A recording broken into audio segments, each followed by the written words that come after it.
Last সেগমেন্টে চলে আসে আমাদের স্টার্টিং 11টা কেমন হইতে পারে। Defensive stability, 2 midfield control, 3 counter attack and 4 হচ্ছে প্রেস ফুটবল, কাউন্টার অ্যাটাক। এই ম্যাচটা নিয়ে কিন্তু আমরা লাইভ ওয়াচ এলং থাকতেছি আমাদের ইউটিউব চ্যানেলে স্পোর্টস স্টোরিজ উইথ সোহানে। সো চলে আসবেন সবাই। ম্যাচ শুরুর 40 মিনিট আগে 6:20 থেকে আমরা লাইভ 8 ডিসেম্বর সন্ধ্যা 7টায় বাংলাদেশের red and green future stars ও আর্জেন্টাইন ক্লাব অ্যাথলেটিকো শ্যালনের ম্যাচটা ন্যাশনাল স্টেডিয়ামে হইতে যাইতেছে। এন্ড 3 দিনের মাথায় আমরা আরো একটা ইতিহাসের সাক্ষী হইতে যাইতেছি, যেখানে আর্জেন্টাইন কোন ক্লাব এন্ড বাংলাদেশের কোন টিম মিলে একটা ম্যাচ খেলতে যাইতেছে। History is awaiting guys.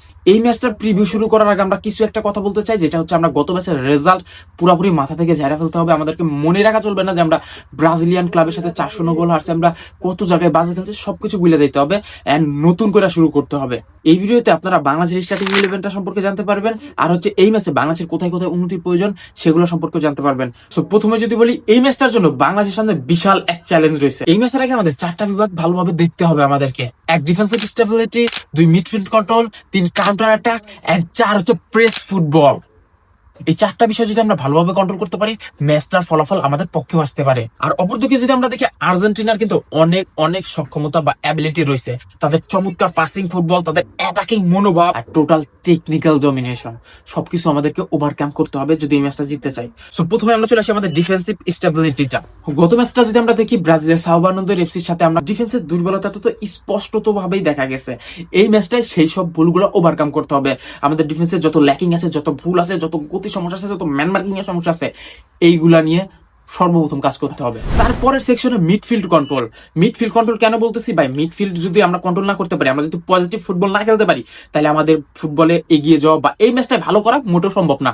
এই ম্যাচে আমাদের মিডফিল্ডারদের বাড়তি দায়িত্ব নিতে হবে, বিশেষ করে ইব্রাহিম নওয়াজ ও ঈশান সালিক, যারা বাইরে থেকে আসছে এই ম্যাচটা খেলার জন্য। আমরা যদি বলি, ইব্রাহিম নওয়াজের উপর ব্যাপক পোটেনশিয়াল আমরা লাস্ট ম্যাচে দেখছি। আমার মনে হয় এই ম্যাচে সে ভালো করতে পারবে। এন্ড তারা যদি পজিটিভ ফুটবল খেলতে পারে, ফরওয়ার্ডদের দ্রুত গতিতে বলটা পাস করতে পারে, তাহলে ভালো করা সম্ভব। দেন আমাদের 3 নম্বর সেগমেন্ট, আমাদেরকে এটা মাথায় রাখতে হবে, আর্জেন্টাইন ক্লাব সবসময় বলটা নিজেদের কাছে রাখতে চাইবে বা রাখতে পারবে। সবকিছু যদি আমরা বিচার বিশ্লেষণ করি, সেই ক্ষেত্রে আর্জেন্টাইন ক্লাব অলওয়েজ বলটা নিজেদের কাছে রাখবে, বল দখলে তারা আগায় থাকবে। যার কারণে আমাদের অন্যতম প্রধান চিন্তার কারণ হইতে হবে আমাদের কাউন্টার অ্যাটাক আমরা কিভাবে সারতে পারবো।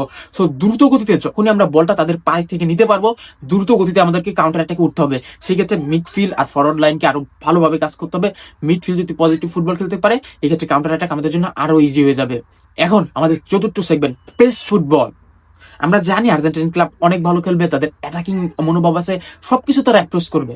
বাট আমাদের ফুটবলারদেরকে মন ভাঙলে চলবে না, মনোভাব হাই করতে হবে, অলওয়েজ প্রেস করতে হবে। তাদের পায়ে যখনই বল থাকবে, তাদেরকে সুযোগ দেওয়া যাবে না কোনো মতেই যে তারা যেন আমাদের ডিফেন্সের মধ্যে ঢুকে যাবে, এইদিকে চলে যাবে। বল কন্ট্রোল যাতে তাদের কাছে সবচেয়ে কম থাকে, সেই উদ্দেশ্য যদি আমরা তাদের উপর প্রেস করতে পারি ভালোভাবে, তাহলে it will be great fun for us.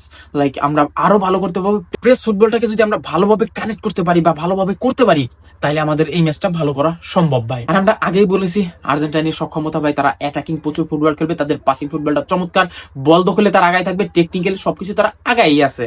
So বল তাদের কাছে তারা রাখতে চাইবে। সো এগুলা নিয়ে আর বলতে চাই না। আমরা যদি আমাদের যেই 4টা সেগমেন্ট আমরা রাখছি, defensive stability, midfield control, counter attack আর হচ্ছে প্রেস ফুটবল, এগুলো যদি আমরা করতে পারি, আমাদের এই ম্যাচে ভালো ফলাফল সম্ভব, ইভেন আমরা জিততেও পারি। এখন আমরা আমাদের লাস্ট সেগমেন্টে চলে আসি, আমাদের স্টার্টিং 11টা কেমন হইতে পারে। সো অ্যাজ ইউজুয়াল গত ম্যাচেও আমরা যেরকম স্টার্টিং 11 প্রেডিক্ট করছি, তেমনটাই হইতে যাইতেছে আজকের ম্যাচেও বা এই ম্যাচেও। আর এই ম্যাচটা নিয়ে ভাই অনলাইনে কোথাও কোনো পোস্ট নাই, ইভেন আয়োজক কমিটি এ বক্সিং প্রমোশনও কোথাও কোনো স্টার্টিং 11 প্রেডিকশন বা কেমন কোনো কিচ্ছু দেয় নাই। স্টার্টিং 11 যে শুরু হয়েছে, তেমন কোনো ফুটবলারের লিস্টও দেয় নাই তারা গত ম্যাচে।